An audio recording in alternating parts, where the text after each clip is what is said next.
Hi, it's National Back Care Week, and I thought I'd come on and give you my top tips for how you can best look after your own back. So I'm Ian from Back to Life Clinic in Newark in Nottinghamshire, and my top tip number one is to do what I'm doing now, which is to stand rather than sit.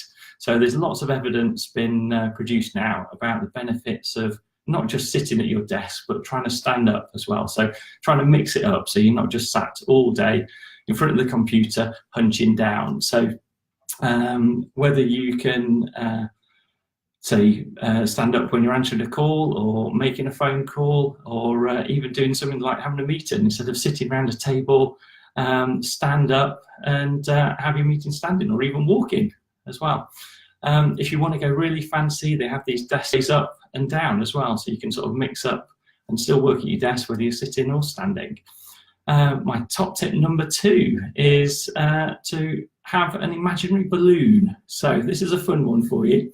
So what you're going to do with a balloon, and you get to choose your colour, all right? So mine's red for my favourite team.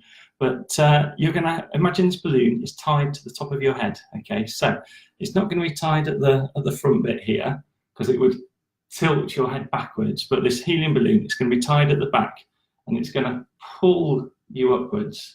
Okay, so if you've ever been in that situation where you're sort of uncomfortable sitting or standing and you're feeling like I'm hunching, I've got to try and come up straight, I always find it really difficult to try and sort of work out whether I'm, which arch I'm doing and trying to stand up, and I just end up being in more pain than I started with. So with this technique, you basically forget all that. It just lifts you up and just creates this nice sort of curves down your back, and you can sit and stand really comfortably like that.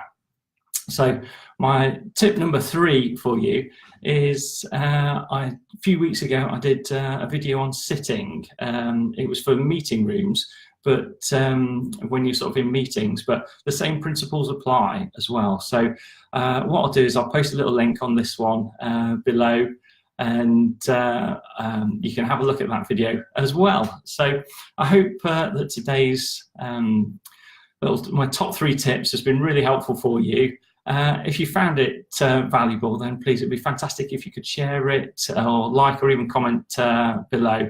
And because it's National Back Care Week, I'll be back later in this week. I hope to give you some more tips for if you've got pain in the mornings when you get out of bed in your back. So I'm going to give you some little exercises to do that you can do in bed before you get out, and hopefully reduce that pain for you in the mornings. So hope you've enjoyed this, and I'll see you again next week. Okay. Bye-bye.